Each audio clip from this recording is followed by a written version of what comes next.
Hey, everybody, welcome to another episode of Purple Insider. Matthew Coller here, joined by Jeremiah Sirles, former Minnesota Viking. And just before the show, Jeremiah broke some very interesting news to me that, Jeremiah, you have been the fat man checking into the game, similar to what happened in the Lions and Cowboys game that has become such a big controversy, but also the NFL with accountability as their main goal put that reffing crew right back on national TV this week. So clearly they care about that.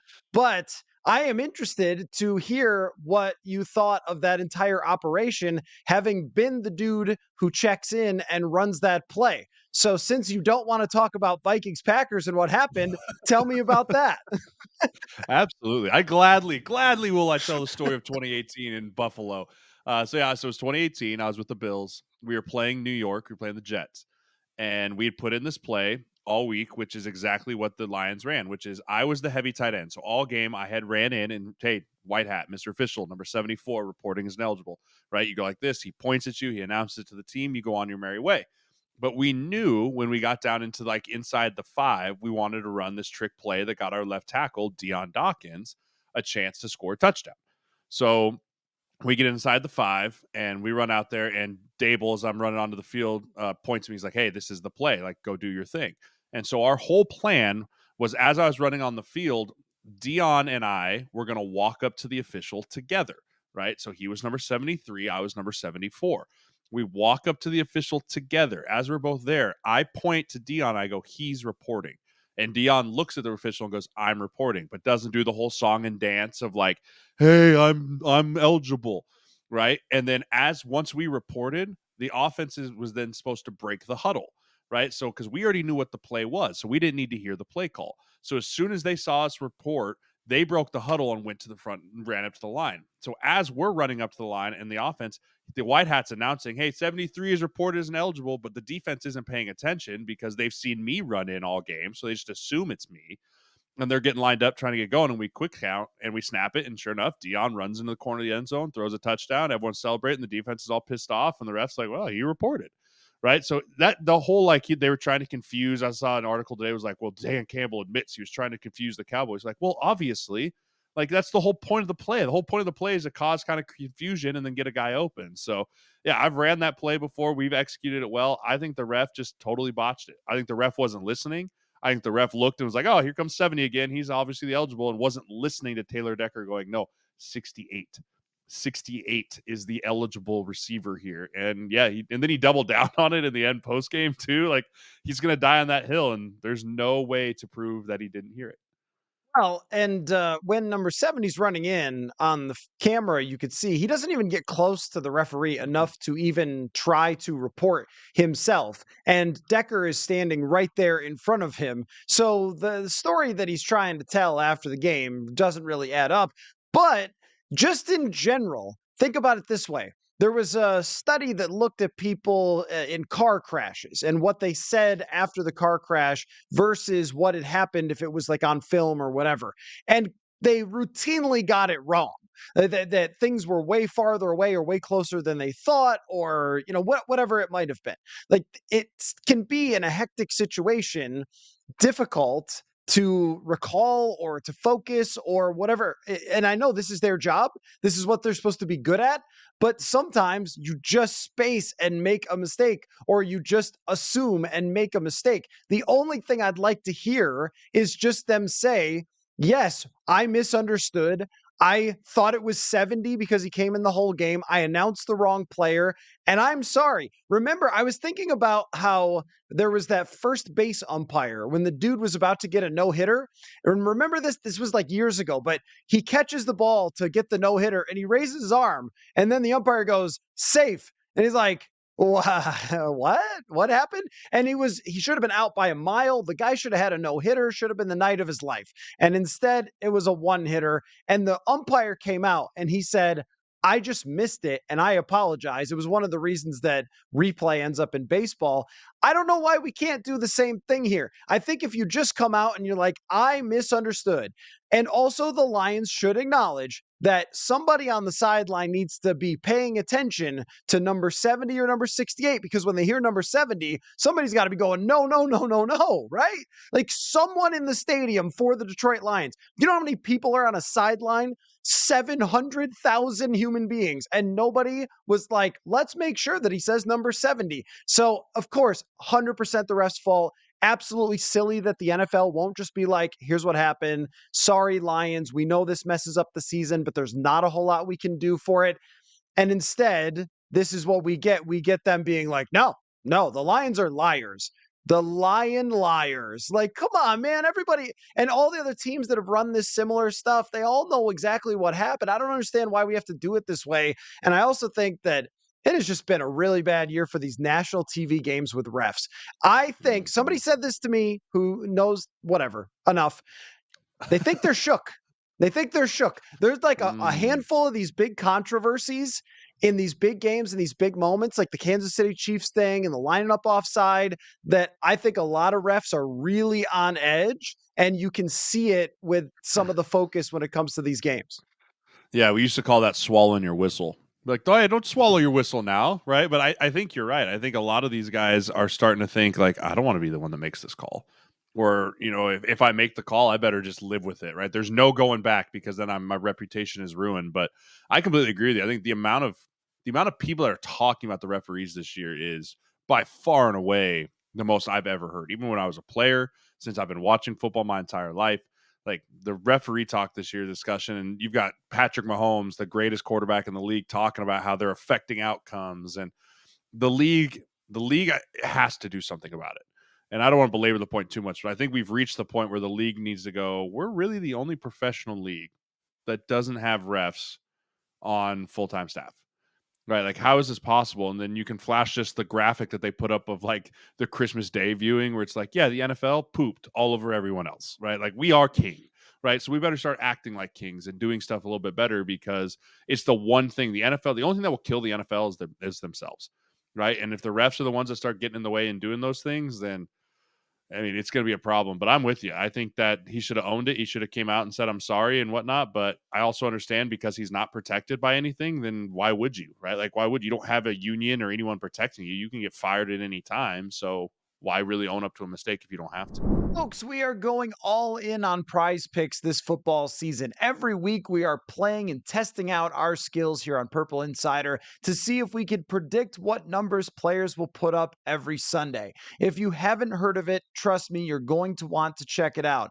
Prize Picks is the easiest and best way to play daily fantasy. Instead of battling against thousands of other players and people who spend their entire lives doing fantasy, all you do is pick more or less on between 2 and 6 player stat projections. So, say a quarterback's number is 250.5 yards, go more or less, and bang, you are playing. And you can pick from hundreds of players and numbers this football season. The cool thing is that it's quick and easy and does not cost an arm and a leg. You can turn $10 into 250 just like that. Again, the perfect way to fit it into a busy day. Click, click, and you're playing. This isn't just something that I like. You're going to hear us doing every single week, Prize Picks on the show on Purple Insider. So go to prizepicks.com/purple and use the code PURPLE for a first deposit match up to $100. That's prizepicks.com/purple with the code PURPLE. Daily fantasy sports made easy. Right. And it's a matter of he is eligible. And so if Yeah. he said he heard 70, then he's going to say he heard 70. And there's maybe the NFL films mics are the only ones that might be able to pick up on that. I think the answer is so simple. It's right in front of us. Is if you have one or two referees in every game in a booth with the live feed right directly to them, so they can see everything and they can see every replay and every angle that they want. And then you put those people on TV to explain what's going on. And if you say, oh, well, they can't do that, the XFL already did this. They put people in the booth and they went to them and they said, you know what? Here's what I'm seeing. That ball is out. And even for a play like this, even for confusion, could you Go up to the refs up there. What are you seeing on the film? Did it look like it was actually 68? Who said that to me? It was 68. Touchdown stands. Bang. It's over. And we never have to have this. And I don't think that they like this. I mean, they've got to be tired of this being a huge story. I would say replacement refs is the last time we were having this much discussion Mm. about them. Oh So gosh. yeah, I know. Interesting that that you got to be a part of that Deion Dawkins Yeah. fat man touchdown, though. So let us briefly, very Mm. briefly, just go back to Green Bay and what happened there. What is your bigger takeaway? Because we know what happened there. Backup quarterback, offensive line, low key got demolished. So all of you in the comment section were like, "Hey, what was with the offensive line?" And I was like, "I don't know. Who cares?" But true though, really bad data for them in that game. Yes. Probably the first bad game that they've had in some time. But bigger picture, my takeaway on this was that it revealed all the weaknesses that were simmering under the surface the whole time and sort of waiting to get exposed. And then in one night, in one flash, in one flicker of Jordan Love's arm, they all got exposed by the defense, even on the offensive line, the shortage with receivers outside of Jefferson and Addison, the running game, all those things. It was like, here's kind of who you are, but you've been squeezing out these close games before, but you've got a lot to work on. Yeah, we talked about it last week. I think, it's the Newton's law, what comes up must come down. And this team has been trying to just ride this high of make the playoffs, play as hard as we can, do everything we can and stay relevant, stay in the chase. And after last week's game, and then you go into this week, you kind of felt like a letdown was coming.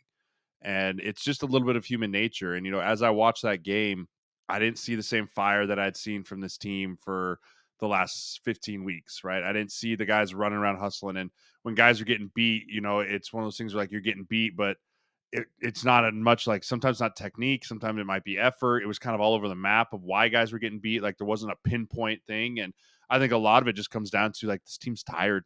This team's emotionally tired, for physically beat up. And I know that's not an excuse. I'm not giving that to them as an excuse. But at this point of the year, when you're playing for nothing besides pride, it's really hard when you come out and get punched in the face early, like Green Bay did against these dudes, to really be able to take a step and punch back. Right at that point, you're kind of just surviving. Right, you're surviving. Like, oh, okay, we weren't ready. This is bad. Like, we'll just have to kind of figure this out as we go. I think back to 2016 with the Colts. Right, the Colts. Right, we got Adrian Peterson back. We're feeling good. Da, da, da. And we came out and they punched us square in the face right off the word go, and we never really felt ourselves get back on our feet the rest of the day. And that's what kind of looked like against this team is, we never made the splash play to get ourselves back into it. We never got the signature stop. Like nothing went right. So I'm right with you. Everything that was a shortcoming of things that have gotten swept under the rug because of high effort or one guy being able to bail us out at one time just didn't happen this week. And that happens when you play against a team that's hungry, trying to make the playoffs, fighting for their life. And they're trying to do everything they can to win week in and week out versus a team that's just kind of like, well, I think my Mexico vacation starts at the end of January. So we're getting close. Yeah, right. Go call up the travel agent. I think we're good to go. Why don't you just make the Yeah. booking?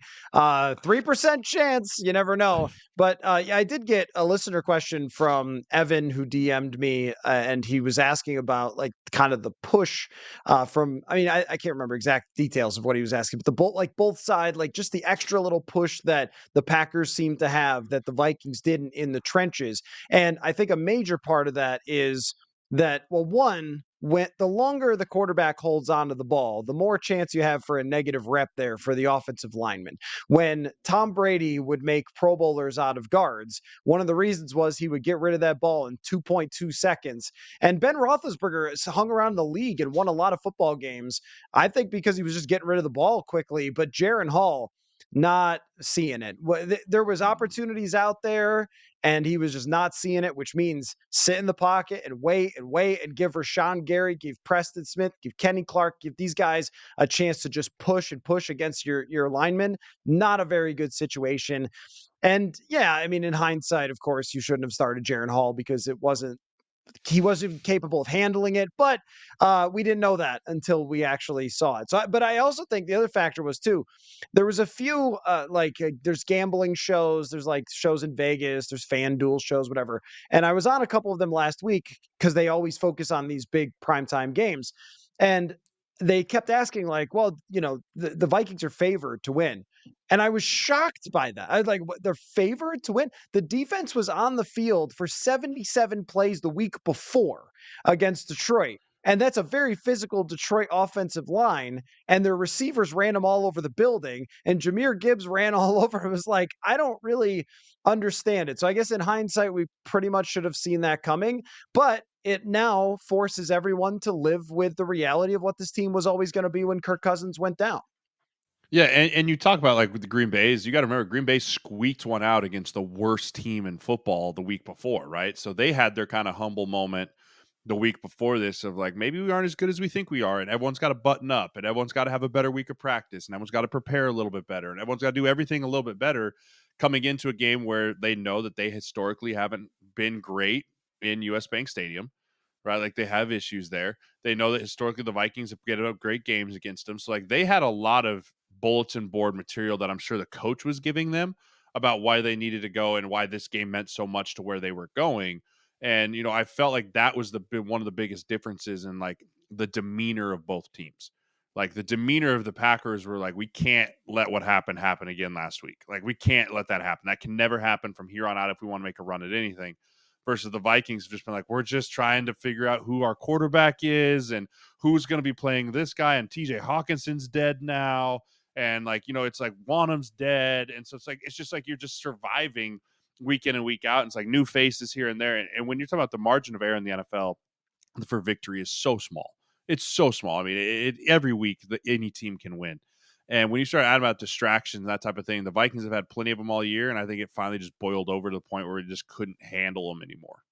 I think emotionally, the Hawkinson and Wanham injuries were really tough because Agreed. everybody knew how much those two players meant to this team. DJ Wanham was a guy that I'll be honest, I had dismissed. I mean, I just You were honestly thought this guy can't really play. And this year proved me wrong. He had 8 sacks, but played 800 plus snaps and was a little bit about an average player, which is good. Like being an average player in the league is good. That keeps you in the league for a long time. You can be very helpful to your team.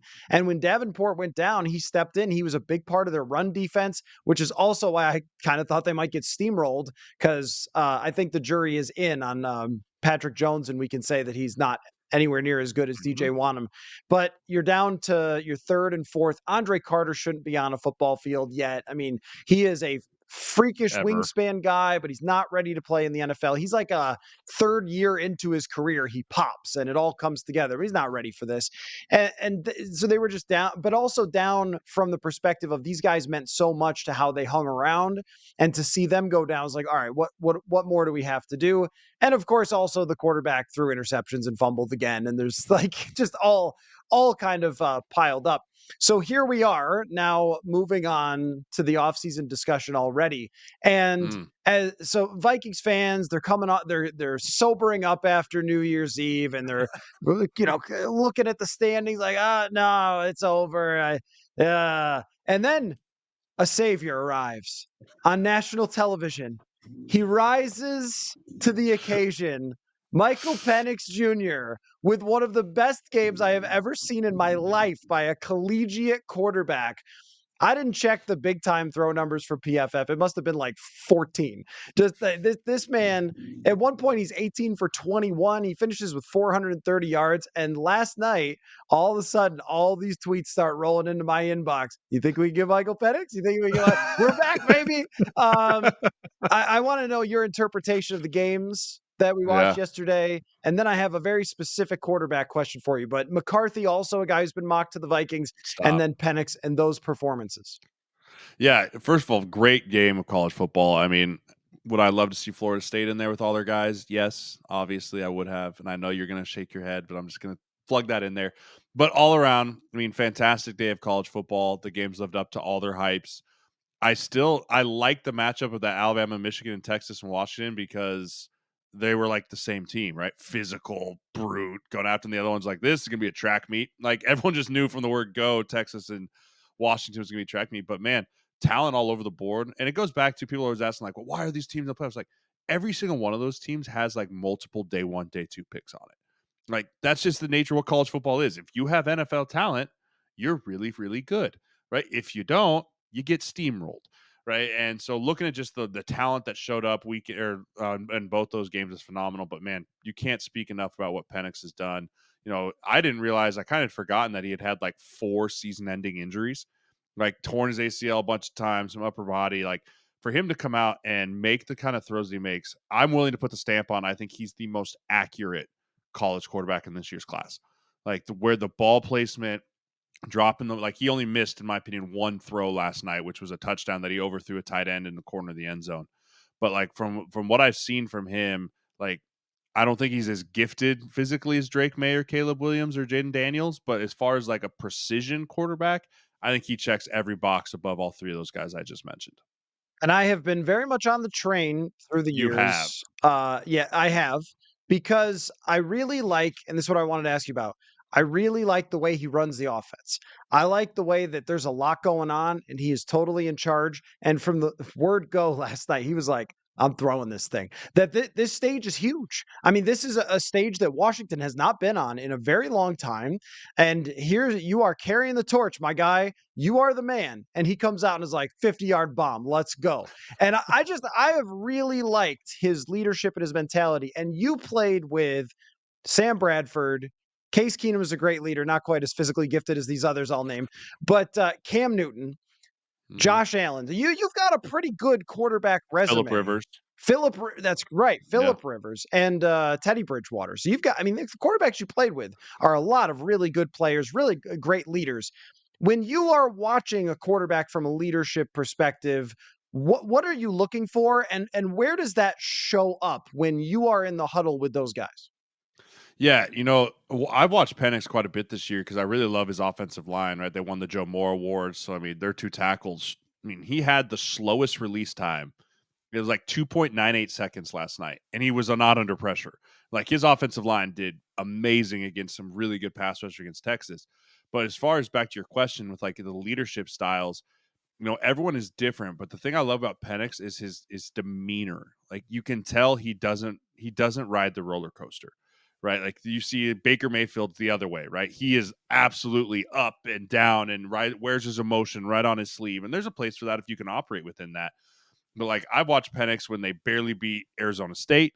I watched him when they were beating up on Oregon. Like, I've watched him throughout this year, and he is just very CJ Stroud like in the fact that just nothing seems to rattle him, right? Like, he just seems to be super calm. And when your trigger man is like that, it's a trickle down effect for the rest of your team. Like, it really is. Everyone kind of looks when the panic sets in, everything's going around. You look to your guy like, you good? Okay, he's good. I guess we're all good, right? Like, and that is where you look at what he did on the biggest stage, and obviously he's got one more game to it, but I think the NFL is going to love that about him. And maybe it goes to the fact that he is a little bit older and he's a little bit more mature and he has those things and he's been in multiple schools and he's got to see more. Like, you're going to see more of that from players that bounce around like they have. But when you can have a guy that can walk into a huddle and just command it, and during the broadcast, I believe they said too that Penix called a team only meeting for like a 20 minutes. He went in there and the coach doesn't even know what was said and it was never shared. Like, that just shows how much the team believes in a guy like that too. And when you have a guy that's all bought in and then can go out there with just confidence and moxie and sling that thing, go, I'm putting this ball wherever I want it, and it's going to be exactly where I throw it. I mean, the sky's the limit for what that kid could be. I just like when I watch the offense, and we've got some critiques about play calling in that game, maybe clock management, maybe why throw a pass when if you run, the clock winds down better for you? Why not kneel down at the end and It's whatever? college, man. It's It's college football. You never know what you're going to get. I there's bad football on NFL Sundays, but there's nothing like these calamity games where punt returners are trying to catch the ball at the 4 and have it bounce off them. What are we doing here, buddy? There was just a lot of that in both Snaps games. going everywhere. Yeah, it just but putting that back aside, the play calling was weird running a double reverse when your quarterback is having absolutely zero problems. In fact, one of the best games you'll ever see. So maybe just let him throw. But it's a lot of different stuff. It's motions, it's short stuff, it's intermediate, it's long, it's all over the place. And he seems, and I'm not calling this an NFL offense. That doesn't exist. And when people say that, it drives me insane. Oh, he's from pro style. Nothing's pro style here, buddy. They got pictures of children's characters from Nickelodeon over on the sideline they're holding up. This ain't the NFL. But when I see him operating those motions and getting everybody lined up correctly and then throwing to the right spots and throwing on time, that stuff looks like it just happens because he's got a big arm, but it doesn't. It goes along with timing, it goes along with chemistry, and he's got good receivers, but he uses all of them. Everybody was getting in on that, and there was so much to be impressed by. But I love how when I said, "What'd you think of McCarthy and Penix?" You were just like, "Penix, let me start talking right about him." But I think with McCarthy, McCarthy sucks. I'm going to say it. He sucks. He's not an NFL quarterback. And that's okay. I'm saying he sucks for the NFL. You can be a phenomenal college quarterback, and the streets are littered with them, right? The streets are littered with really, really good college quarterbacks. That doesn't automatically make you a great NFL quarterback. Tim Tebow is a fantastic example. That dude was the best to watch in college. Like, he was so much fun to watch in college. He could will his team to do anything. Doesn't mean he was going to make it in the NFL, right? Blake Bortles, really fun to watch at UCF. He did some things in the NFL, but like when you're talking about arm talent and the ability, like McCarthy's not it. And I will be really sad, and I do mean this sad. If the Vikings draft McCarthy in the first round, I'm going to be really sad because I don't think that dude is a first-round talent by any stretch of the imagination. Now you've got Harbaugh saying he was the best quarterback to ever play at Michigan. I'm like, are you dumb? You know who came out of there? Like, are you dumb? Like, you can't say things like that. You're just making the kid set up to fail. no, Elvis Gerback was out of Michigan. What are we talking about here? Brian Greasy? Brian Greasy was a great Michigan quarterback. Drew Henson could do a little Hey, bit of everything, man. don't you forget about Chad Henne. Chad Henne Hey, now. Chad Henne, man. He was the, the guy. the Kansas City Chiefs do not go to the Super Bowl without Chad That is Henne true. making a That is a play. fact. That's right. One And drive, baby. I don't know if anybody else came from there, but that's the full list of quarterbacks that I can think of from Michigan. So okay, but you bring up a great topic here because this is your opinion on McCarthy. I share a similar opinion. I wouldn't go sucks, but I would probably go very skeptical based on what's the skill, what's the answer. Okay, so he runs pretty well, but do you see what it takes to run in the NFL as a quarterback? And you're not going to be an impact player there. Bryce Young ran well. He tried to run away from some Vikings backups and got tracked down in like 2 seconds. Daniil Hunter ran down Justin Fields from behind this year. Like you're not running. So he doesn't even have that shiftiness anyway to dodge people in traffic. He doesn't have the that natural running ability. He has a good arm, but it's not precise. Like there's not this like precision. It takes a little bit to get the ball out. So there's a little bit of a bring the ball down and huck it type of thing. So there's a little delay there. It has to throw with more anticipation because of that. These things are going to make his life hard. However, if the Minnesota Vikings draft him, I will say thumbs up, Vikings. Here's why. No. Here's why. Here's why. Because I don't believe in myself. I don't. And look, I've done well in the past. I've done well guessing quarterbacks. You can go look at my tweets about Lamar Jackson or Patrick Mahomes. But I've also done really poorly at times, and I've also been really stupid. And so has everyone. And that's where I would be like, all right, here's what I want. Here's what I think is key. That Kevin O'Connell thinks the guy's great, and that those two can work together and they can design the offense for this guy, and then whatever happens, happens. So I am not going to believe in myself too much because I think the process of drafting a quarterback that Kevin O'Connell loves is correct, even if I will be like, I don't know, guys. So if I'm just warning everyone that if I spend the next 3.5 months saying that I'm not huge on McCarthy and they pick him, I will be the biggest hypocrite and be like, good draft pick. I'll do it. I don't care. I will do that. You die on that hill. I will not. I will be upset, right? I will be upset. Mostly because all the stuff you laid out, you can't be a difference maker, right? I'll put my Cam Newton hat off, right? Cam Newton hat on, right? You a game changer or you a game manager, right? Like, which one are you? And you look at McCarthy, and immediate impact. I think if you're drafted in the first round, the idea is you need to be ready to make an immediate impact. That doesn't mean that you should, right? Like Mahomes sat for a year under Alex Smith. Perfect. It was great for him. But you have to be in that upper round of like, if we need you to come in this year, you need to be ready and you need to make a difference. I don't see that from JJ McCarthy. I just don't, right? I mean, he went an entire game this year. He threw like 9 passes and they were all on the move, right? And it's hard to look at a Michigan quarterback and go, how often do you drop him back, right? And that's where you look at guys like Penix and you look at Drake May and you look at even Daniels and Caleb Williams, like they live in drop back offenses a lot. Like they drop back, they have to see the field, they have to understand where the field is. And if there's one thing Penix is doing right now, is it's his ability to see the field, to understand where the coverage is and where the route concept can beat the coverage and when to get the ball out. I don't see that from McCarthy. A lot of times McCarthy is like I see him, he knows the route, he thinks it's a certain coverage, and he kind of locks in on that. I'm not saying he can't grow into that, but that's not a first round talent in my mind. Right? You can have all the stuff of like, well, he could be this, he could be that. You can't take a quarterback in the first round on potential. I hate that. I hate when you're like, well, this guy's potential's through the roof. It's like, you willing to bet $20 million on it? Because I'm not, right? Like you have to be willing to say that. And I think with all those other guys, I think McCarthy's a distant fifth. I think he's a distant fifth above. You go Drake May, Caleb Williams, Daniels, Penix, like, and then McCarthy's kind of right there in that mix too. Somewhere is Bo Nix, which I just really No, wish they had provided him with an opponent, as opposed to a like that. That game was like when the other team pays $2 million to your college for you to beat them by 70. I don't know how that pairing ended up happening. Oregon could play with anybody, and they end up playing against Liberty. It was like, why did Bo Nix play in this game? He shouldn't have bothered. So he was a hard one to evaluate all year long. I guess here's my point, that there are people in every comment section who are like, no, you guys are underrating McCarthy every time it's come up. And here's my answer. Maybe.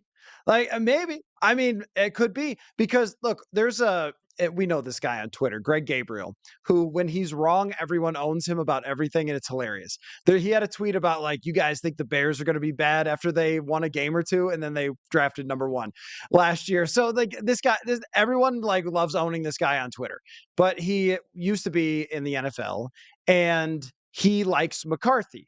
And so you're like, well, this is the thing about scouting, is even within a scouting department, within a front office, I have heard from people that there were teams that had Kellen Mond above Mac Jones, and neither one of them turned out to be great, but Kellen Mond couldn't even run a practice, much less win NFL games. And that's how hard it is to figure it out. So I'm seeing some of the same things you're seeing, with wondering what's the cheat code here for McCarthy. And when people talk about, well, he's kind of like a Kirk, but the thing is that like a Kirk usually doesn't work out. Kirk is a very unique dude. He was a 4th round pick for a reason, and he worked like a total madman psychopath to maximize every single ounce. And he's actually pretty good at processing in the moment in comparison to most quarterbacks. So it's like Kirk is an outlier. Usually this quarterback doesn't work out, as was a similar criticism of Mac Jones. But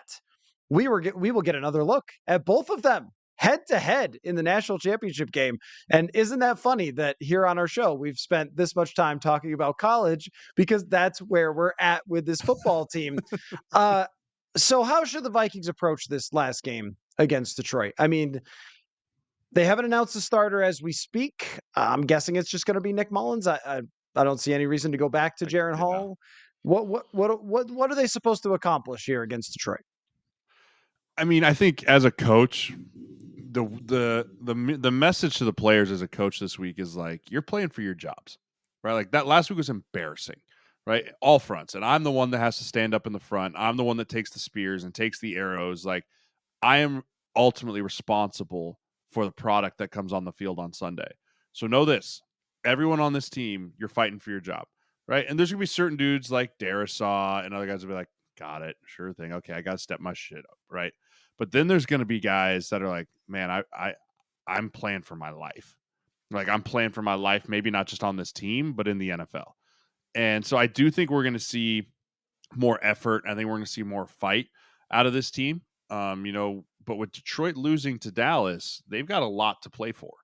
Like, they've got a lot to play for in this game. I think at one point it was like, well, maybe if they win, they can rest their starters or whatever it may be. But this is a Detroit team that's going to be coming ready to rock and ready to go. And so I think weathering the initial storm is going to be really important. If we get punched in the face like we did against Green Bay, bounce back, fight back, understand that, learn from last week. But I just want to see a team that fights a little bit more this week. Just as a whole, just a little bit more effort, a little bit more fight, a little bit better execution. And they always are. They already know who the starting quarterback is. It's no secret. Like, the team knows, right? And so just rallying around your guy and maybe a little surety per, like, hey, that's our guy. We know we can rally him. Or maybe going into this week, it was like, is Hall the guy? Are they going to pull him at half? Right? Like, I think a lot of that's just going to come down to, like, hey, Nick Mullins is our guy. One last ride. Let's go out and do this thing. I think we should find out who the emergency position player quarterback is in this game and see if CJ Ham can throw a few passes or whatever it might be. So I have a little game for you that I want I to like play games. before we get to love to see it, hate to see it. But I've been thinking about feelings lately. I have a lot of feelings when it comes to Yeah. football. Yeah. Yeah. Mostly watching it, I like it, feel good. So I'm going to ask you about a person, and you tell me what you think they're feeling right now. Okay, and then you can ask me about somebody, and I'll tell you what I think they're feeling. You understand the game? Yep. I Okay. get it. I'm with What do you think Justin Jefferson's feeling right now? frustration. A lot of frustration. I think for multiple fronts. One, he knows he's the best receiver in football. And he knows that at any time and any given Sunday, he can go have a 200-yard type of game. Frustrated about getting hurt. And then also frustrated about, like, I'm trying to get paid as much as humanly possible. And you don't even know who's throwing me the football. Right. Like, I think there's a lot of frustration in Jefferson and what he's going through and what this year was for him, because I think he had high aspirations of breaking records and all that stuff. And so you compound the injury with the quarterback situation. I think he is just wildly frustrated. I agree, and you could see it in his body language. And once everybody calms down after the season, and once there are pieces of paper slid across tables with gigantic numbers on it, and once he is assured of what their plan is at quarterback, I think that he will feel better. I imagined Justin Jefferson on his couch last night, like the DiCaprio gif, where he's like, with There Michael he is. Penix. Like that man right there that throws that football downfield, I can be Roma Dunze and better. So, I don't know how he feels about the quarterback situation. He's always going to show appreciation for Kirk Cousins. I don't know how much influence he really has. I think that this plan was laid out years ago when they hired these guys, now 2 years ago, and they have told Jefferson what the plan is, and he's got a sense for it. But whether they stick with it, I don't know. Because Mm. when they laid out a 3-year time horizon and then didn't extend the quarterback, I think I have a good idea what the 3-year time horizon was, but I don't know what it will be and if they'll stay to it. Who do you want me to talk about how they're feeling? Talk to me about Alexander Madison. How's Alexander Madison feeling right now? You know what? I'm feeling like I missed my shot. Is probably Mm. how I'm feeling as Alexander Madison. Because as a philosopher from Detroit once said, you get one shot, one opportunity for everything you ever wanted. And he didn't capture it in the same way that maybe B Rabbit did in the Mm. rap battle. But I think if you're Madison, what he's shown this throughout his career is that he could play in the league and he could be a good guy on a team that everyone's going to like and everyone's going to care about. But the things that we thought would translate from a part-time player to a full-time player are different. And this goes for lots of dudes. Like, I mean, for example, the longer Caleb Evans was out on the field, the more it Mm. became obvious that this is a guy who could play in the league, but I'm not sure he's a guy who you want playing 1,000 snaps. And Rick Spielman used to have color coding for this because, of course, he did. It was like a blue player and a red player and a maroon green player or something. And the blue player was, this is a guy who plays 1,000 snaps, plays the whole season. It's going to be either a really good player or a star. And then there was like this other category of, hey, we trust this guy, we like him. Call it the Dakota Dozier. If you needed Dakota Dozier for 4 to 6 games in a season, you could survive those. You need him for 16. Oh my God. Like, this is not going to be good. So I think that Madison belongs in that category, that he should be on the team and he should be happy he got his contract when he did, but he's going to be part of a duo at best. I really think Ty Chandler is the running back, and they need to bring in another guy, draft another guy, bring in another guy in free agency, because it's just not, you didn't get RB1. And one of the benefits of 2023 and moving on from Delvin Cook, who got cut today, by the way, um, was to find out. And so even though I've deviated from the question about how he's probably not feeling good at all. But you found out that you didn't have Mhm. RB1 there, and then you have to act accordingly. I think the same thing about a number of things. If Tell me how you think Kwesi Adofo-Mensah is feeling right now. I think he's actually feeling okay. I think obviously the year didn't go where he wanted it to be, but I think enough things happened this year that give him hopeful optimism about the future for some of the people on this roster. But I think also, like you said, enough stuff revealed itself through natural consequences of guys having to play a lot, of understanding who he feels he can trim some of the fat around. And I think as a guy that's very analytic driven, very numbers driven, he's going to have a chance to look at a lot of this stuff and go, okay, where do we pick? What do we need? Where do we allocate our resources? And who do we keep? Who do we don't? And I think as far as from a pure managerial standpoint, right? I'm not talking about like the win-loss record, but like if you're talking about just a true GM taking your hat off and looking at this team and this roster from a pure potentials and like what's on it, I think he's feeling pretty good right now. I think he knows that he has front burner and back burner issues, right? Front burner is obviously Justin Jefferson's contract, like who are we going to get at quarterback, that type of thing. And then back burner is kind of like you said, who are those maroon to green guys that we want to keep on this roster at the right price? And then what is our draft plan? I think he's in a great spot. I think there's a lot of GMs in the league that would kill to be where Kwesi Adofo-Mensah is right now with what this roster has and where it is compared to some of the, you look around the teams that are complete messes around the NFL. I think he's in a really good spot, and I think he knows it, and I think he's excited about where they're at. I think that he is probably thinking to himself, "This is what I thought would happen, but not this way." Like I didn't think Kirk would get hurt, or I didn't think whatever, but I thought we Mhm. would be 7-9 going into the last. I didn't think that Brian Flores would do as much as he did, or whatever. But I didn't think that we were going to be a team that competed for a Super Bowl this year. And whatever plan that he came up with going into the offseason, he's probably still looking at that going, yeah, Mhm. okay. And there was a lot of good outcomes for him as well, including 2 draft picks that actually turned out really great from this year's draft and an undrafted free agent. I mean, you got 3 legit players. Mekhi Blackman could play, and you have a star-ish, we'll see where it goes from here in Jordan Addison, but at very least, a quality receiver and a absolute long-term starter in Ivan Pace Jr. You feel really good about what you did in that draft. And you also are probably a little bit daunted by the number of things that you're going to have to decide on. And here's where I wonder, for his feelings, it entirely depends on his boss. Because if his boss says, this is your show, you do what you're supposed to do here, what we laid out at the beginning, he probably feels great. If his boss says, you know what, I know that you said, but now I've seen Nick Mullins play, and now I think, then that might change. But they did not force an extension on Kwesi Adofo-Mensah for Kirk last offseason. So that kind of makes me, wonder. Give me one more, and then we'll do a quick love to see it, hate to see it. Ooh. How are you feeling if you're Brian Flores? Where are you at?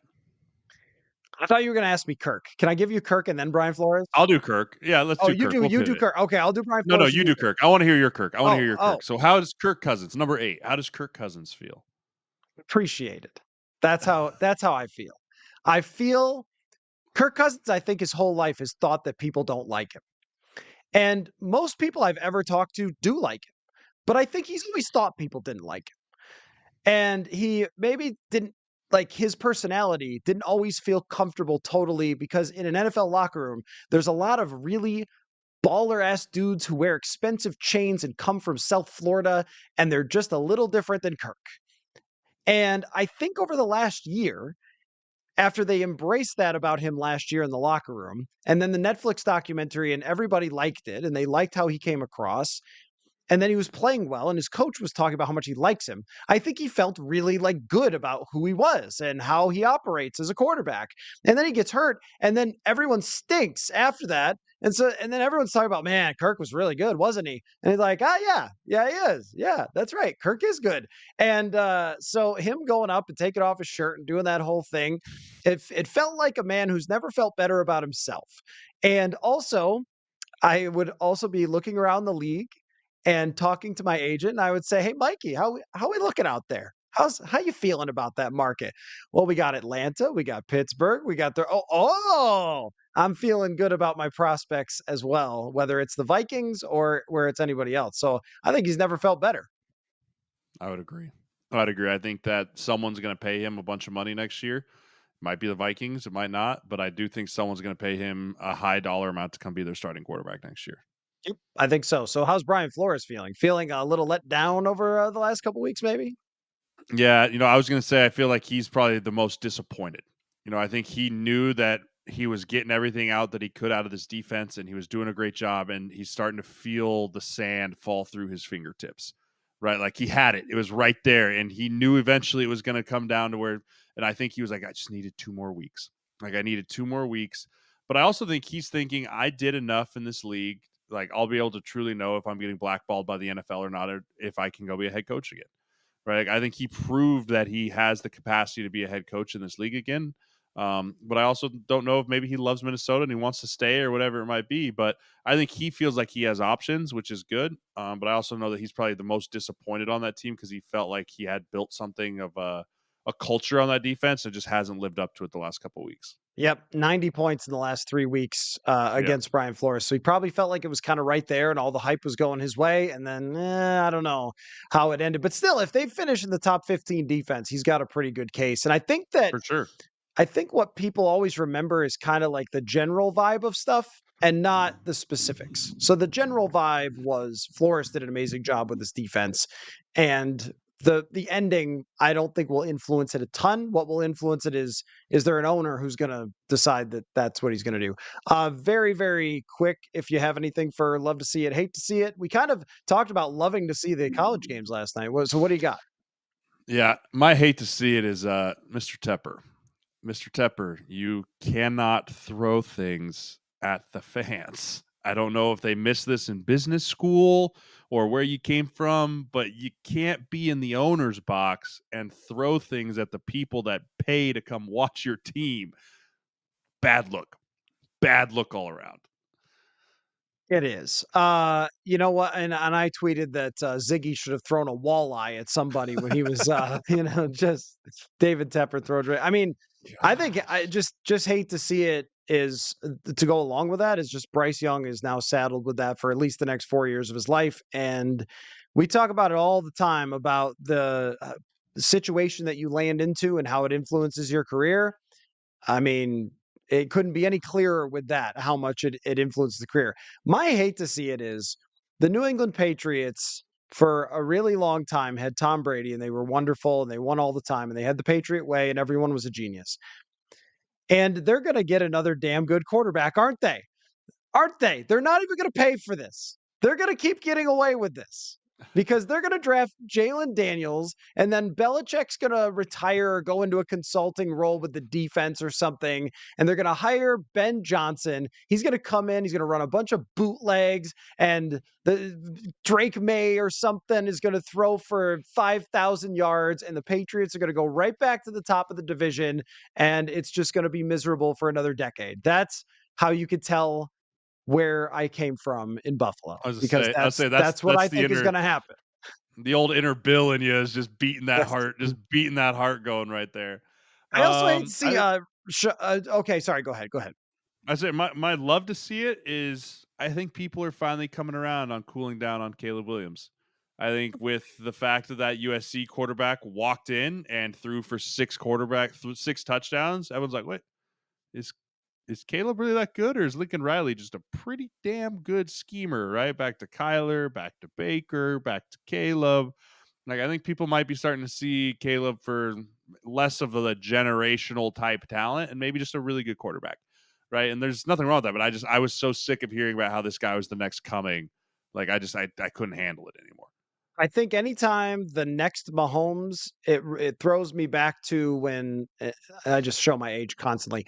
Michael Jordan was playing, Yeah. which was very long ago. But every player that came after, this guy's the next Jordan. This guy's the next Jordan. It's like, I don't know about that. And the same thing with any tall quarterback who processed well in college. This guy's just like Manning. Like, no, he's not. That's one of the all-time freakiest human beings to Yeah. ever pick up a football. So probably not. And I think with Caleb Williams, we were just talking about Penix and handling the pressure. I think Williams did a bad job of handling the pressure this year. I think he tried to look like Mahomes on every play he could. And the big disturbing thing, and I took this away from those old Gruden camps, I was watching his receivers, and Caleb Williams receivers would be like, bro, like, what? I'm right here. And the receivers, they are sheeple. They do what the quarterback is telling them to do in the right situation, right? Like Yes. I do Yes. job, I run route, I get Yep. open. And when they start to get they're that's the funny thing is that they're thought of as like divas or something. I think of them as much more of sort of like receiver bots. They just like you plug in where they're supposed to go and they're like, here I go. And if you aren't getting them the football, they'll be confused. Like, what? What? Huh? What happened? And there Yep. was a way too much of that. And then, yeah, it's a bad look for some dude to come off the bench and be like, oh, actually, my receivers are wide open if I stay in the pocket and throw it. I have heard that there are people already that do have Drake May at the top. So there's going to be a lot more evaluation to be done. The only thing I was going to add is hate to see it, Sean Payton. And that's both sarcastic and Mm. serious. I mean, no one is more disliked. People even like Joe Buck now. I was walking into the stadium and I saw a dude that had a jacket that said "Dig Sideline Unbelievable." So Joe Buck has been forgiven in He's back. Minnesota. And number one hated most person from Vikings fans is Sean Payton. So sarcastically, I'm sure for Vikings fans, hate to see that guy is in the middle of this. But it is absolute horse bleep that you can threaten a player to be sat down over not giving up his injury guarantees. What do we even negotiate a contract for if we can do that? That needs to be changed, investigated, whatever. That Oh yeah. conversation that happened with Russell Wilson and the Denver Broncos, that's messed up. And the way that Sean Payton treated him this year was completely wrong. And honestly, the guy played pretty well. He won a lot of games for them. They did not have a good team. They didn't have great coaching, I think, from Sean Payton. And maybe, just maybe, that Drew Brees guy had a little bit to do with his success. I don't know, maybe, possibly. So Yeah. hate to see him being a bully, pushing the edges of the rules. Not that would ever happen before. Yeah, the PA is going to take him to the cleaners. They have the NFL and the PA behind him. He's toast. Like this is gonna, and the sad thing is it's gonna hurt the team. Like he's gonna get in trouble, and it's gonna hurt taking something away from the team, which is the saddest part about it. Like he'll get a fine, but whatever. But like if they take away draft picks or practice time or whatever it may be, like that's gonna eventually be what ends up hurting the organization over him. But yeah, very poorly handled. I thought Russ actually has handled it very well. He definitely handled it better than I would have as a player. Like I'd have been burning the building down and hanging everyone's dirty laundry out to dry. But I think he's handled it in a very professional manner because he still knows he's got football in front of him to still play. All right, next week you and I will get together and we will break down every single play of Vikings Lions one by one on the show. I don't care how long it takes. That is the We're here plan. for it. Nothing else will be discussed about the offseason. I am just kidding, but we're in offseason mode unless something Yep. insane happens, and then I'll be flying somewhere for a football game. But I appreciate you, Jeremiah. We'll continue to go through the playoffs, so Yep. we are going absolutely nowhere. And then if they bring in Harbaugh for an interview again or something, we might have to Gosh. do another mock press conference like we did. Yes. One of the highest downloaded episodes ever. We did a mock press conference for Jim Harbaugh being hired, and then 5 hours later, they hired someone else. So, Yep. good time. Classic. You never know what's next. Power for the course. Power for the course. Exactly. Thanks for your time, man, and we'll talk soon. Later.